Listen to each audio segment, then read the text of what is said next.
Welcome back to my channel, everybody. Today we are going to be talking about 5 reasons why you should not study economics at university. So for those of you that don't know me, I'm Dylan. I studied for 3 years economics at 2 different universities, one in Australia, one in the UK. So I have a broad understanding of how economics is taught, and I have a broad understanding of the content, everything like that. And today I'm going to be bringing you 5 bad things about it, not good things, bad things, about reasons why you potentially shouldn't study it. And now you're probably thinking, wait Dylan, you've always loved economics, you've always rooted for it and always promoted it. And that's true. So why am I doing this? Well, basically, very soon I'm going to be bringing out a video that is 5 reasons why you should study economics, and today I thought for balance I would bring out one saying 5 reasons why you shouldn't. Now these 2 videos were inspired by Clouds. She did the same with business management, so if you're also thinking of studying that, maybe you want to go check out that as well.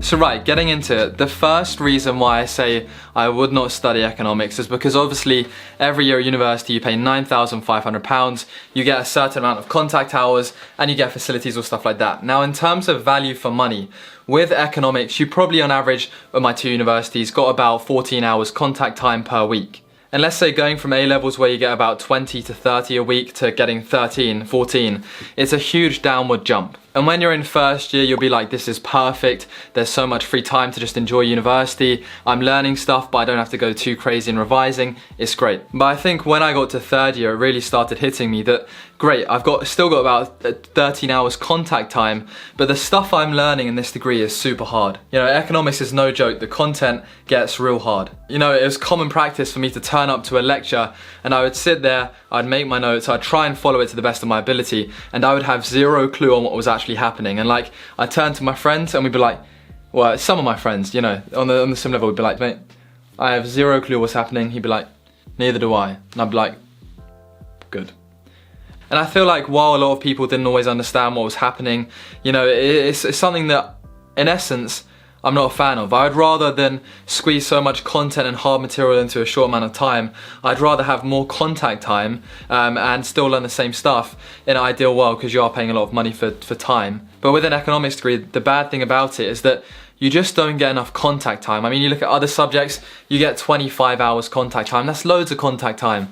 Whereas 13 for challenging concepts, it's not ideal. And I know there's worse degrees out there like history that get barely any, but still. And a segue on for that in terms of value for money, I think another reason that would put me off studying economics is because, let's say all of your work happens inside of the lecture hall. You know, you don't get to go on any cool trips, there's no cool practicals, there's nothing like dissecting a fish, there's nothing like going and observing or digging up the ground. And I know not many subjects really do have many practicals, but let's say, I don't know, physics maybe has one, engineering maybe has some, biology, chemistry. There's a lot of other subjects out there that seem to have some cool practicals, whereas economics, the downside was for me that everything was strictly based in either a classroom where you had tutorials, or it was based in a lecture hall where you sat there and listened to a concept that you try and follow along to, but sometimes it gets so hard.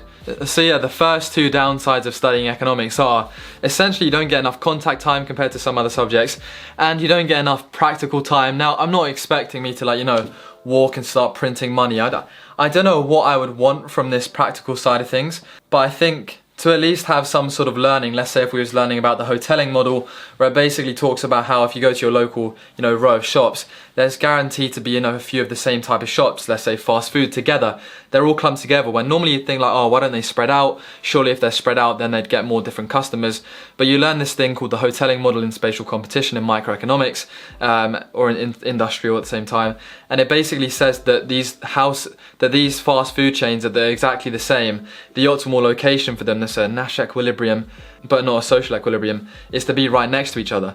And even if it was just like going and learning this concept in class and then having a little practical day where we walk down to the local row of shops and look at it, I think having that sort of cool practical element of things would be something really valuable. But obviously it should be a bit better than that. And at this point, guys, I want to say a huge thank you to today's video partners, Alibaba.com. Alibaba.com is a world-leading global brand-to-brand e-commerce trading marketplace where you can find exactly what you're looking for from more than 100,000 suppliers in 40 different major categories. So right now I'm on the Alibaba.com homepage, and you can see straight away there's lots of different selections of items and categories to choose from. Personally, I love looking at the customizable products because there's nothing cooler than in your room having, a customized poster, at university having your own personalized water bottle or personalized gear, which can be found and customized using Alibaba.com, especially helpful for if you wanted your own customized kitchenware so it never gets stolen. Now, a feature of Alibaba.com that everybody seems to like and they promote is their drop shipping solutions. Now, they claim Alibaba.com to be one of the cheap wholesalers out there. So we can see right here on their drop shipping section, there's a load of different products that you can move on to potentially try and sell. Now, there's no guarantee that you'll be able to sell them for a price higher than you bought it for, but they offer a wide selection of products that you could try and potentially drop ship if drop shipping is what you wanted to do. Now, since this video is economics themed, I often like talking about economics principles, and one thing I really like about Alibaba.com is how, unlike some other places, if you buy them in bulk, let's say here we wanted some headphones, the more headphones you buy, you can see in terms of units, the cheaper the price gets. Therefore, if you buy more than one, you actually get a very nice discount on them, which means that your total costs will go down, and as your average costs go down, the more you buy. That's roughly the economies of scale principle, which you'll learn about in economics in your degree. So by offering cheaper prices as the more you buy, it really does create scope for if you wanted to start your own shop or store and buy in bulk and then sell them on. It really does give you more scope to make a better return because the lower your costs are, obviously the higher chances you have of making profit. And ordering a sample is a great way to test the quality. There is trade assurance offered by Alibaba.com to help you with your order and products. So I will leave a link to Alibaba.com down in the description below. Thank you so much to them for partnering with us on today's video. Let's get back into it. Now, as well as this, economics has a reputation for being such a high-paid grad job. Obviously, I'm currently yet to experience that because I'm changing fields from economics to acting, from finance to acting. But I know quite a few of my friends have obviously gotten good internships at EY, big banking companies. They're earning some good money right now. But on the flip side, one reason why, let's say, maybe you wouldn't study economics is because if you study, let's say, straight economics in general, it's a highly competitive field. There's so many people are out there trying to study economics and go into a sector inside of economics and finance that there is super competition for all of the placement jobs, for all of the cool things you can do with economics. There's always great competition. Whereas let's say if you chose a subject that was really kind of specialized, whilst there would still be competition for places, for jobs, there'll be a bit less competition, and obviously, if there's lower supply, then you're more likely to have and get a good grad job. Now, personally, I think competition, as you learn, free market, whatever, no tariffs, blah, blah, blah. It's always good. Competition always good, I think, individually for pushing yourself, and that should not be a factor really in not making you study economics. It's just something that if I had to choose 5 bad things, this would be another bad thing about it. And as well, the thing about economics, right, I guarantee whenever I was walking around campus and you meet someone new and you're a boy, they're like, oh, what do you study, economics? I'm like, yeah. I don't know how, but it's just got this reputation that every single boy, especially who plays football apparently, studies economics. Maybe that's true, who knows. If you are enjoying this video right now, please do leave a like on this video. It really does help me out, especially with the algorithm. So please, I appreciate that a lot. But moving into another dodgy thing about economics is that I think a big misconception is that, let's say you wanted to move into financial modeling, move into the stock market, to get really high up in the stock market or to make models or stuff like that. People think that, you study finance, you study economics. But as I learned after choosing to study economics, the real people, I think I learned this at my Bank of America internship back in a while ago, and from a lot of other, people telling me about the internship process.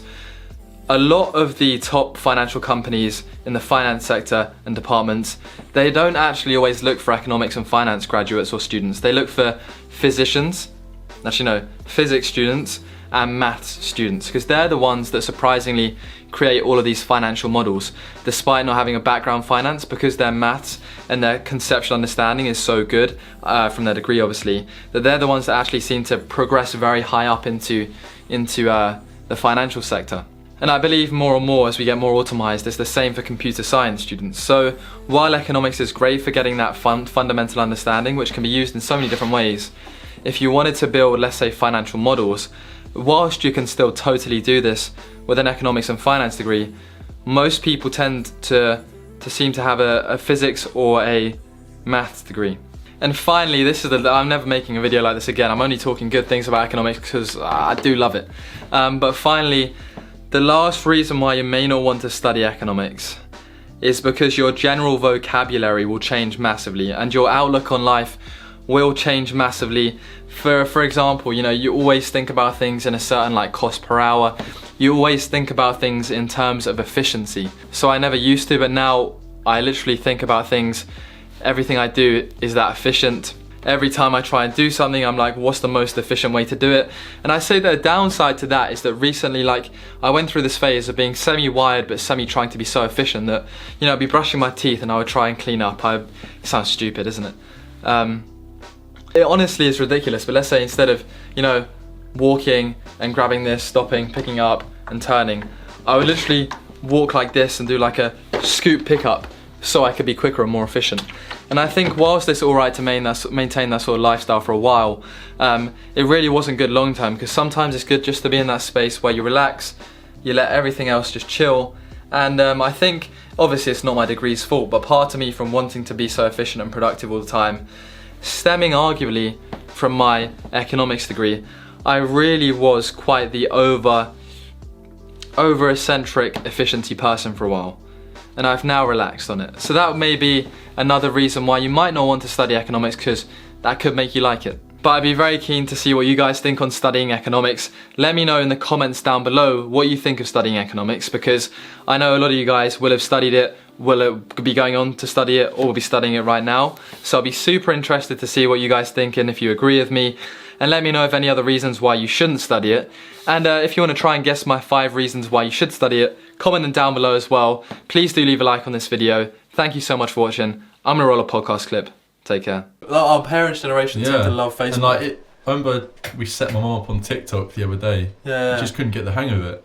So I don't know what it is about Facebook, but it's just so much more appealing to the older generation. But it never, like, years ago, I'm sure, like, mum and dad were like, oh, like, no, I'm not on Facebook, that's social media for young kids. Oh, no, Facebook, get off Facebook. Yeah. And all of a sudden, it's like the tables have turned. 100%. I think it's because better replacements for us have come about, like Twitter. For me, Twitter is god tier, you know? Yeah. I get all my news from Twitter, I follow the football on Twitter. Same. Well, I don't know what I'd do without it. Is that a good thing, though, that you get news from Twitter? Well, from verified sources, you know. Obviously, you can get like anyone just say anything on it, and no, I agree. Choose to believe it or not. But I get a lot of my news from Twitter, but the problem is, like, I'll just look at people's retweets, and people's retweets are often not verified sources. So I'm like, I get news, I'm like, oh, I start saying it probably, but I don't even know if it's verified. Yeah, then, I was definitely guilty of that. I would see like. It's the worst with like football rumours when like transfers. Transfers. I'll see someone say something. I was like, I'll go tell my dad like, oh, Palace are going to sign this geezer. Like, and then like half an hour later, I realised it's just completely false. Someone just had me on. You know. I saw the Palace and Lampard was going to be a thing, and it made sense. I was like, oh, fucking yeah, Palace and Lampard. Yeah. Guarantee it's probably just a random. Exactly, just some geezer having fun. Just some random geezer having fun at my expense. No, it's good that Twitter's definitely. It's like a combination of. I don't know what's Twitter. Like Facebook, right? Instagram and Twitter to me kind of are like dissected Facebook. So obviously Facebook and Instagram are owned by the same people, but it's like you on Instagram you post pictures, Twitter you almost post captions. It's like it's just both of them, and I don't know what it is. Yeah, it's weird. I like them both, but I think I prefer, if I could choose one to live with, I'd probably choose Insta. Do you think? Yeah. See, I could go without Insta. Twitter's more entertaining. It's like a minefield. Twitter just, I don't know. I feel like it's just a group chat for the whole nation or for everyone in the world. You know. That's interesting. Yeah. You can just. Are you interact with anyone? I'm not much of a tweeter? No, I'm not much of a tweeter. A retweeter? If it's something I'm passionate about, then yeah. If it's passionate about, what do you like stuff? Are you like a browse and disguise? Are you a liker? I like a lot of tweets. I don't really retweet much. I'll retweet if it's like Palace, you know. Yeah. If like when we beat Brighton the other week, lots of retweets coming out there. lots of smack coming out. Yeah, rightly so. Benteke's finish was mad. Cool. But crazy. How does it? Twitter occasionally shows me what people have liked, but only very occasionally. I think it's the opposite for me. I think I get shown. All up in my head, that's how I behave. Passing up the same, waking up the same. All up in my head, that that's just how I behave. How I behave.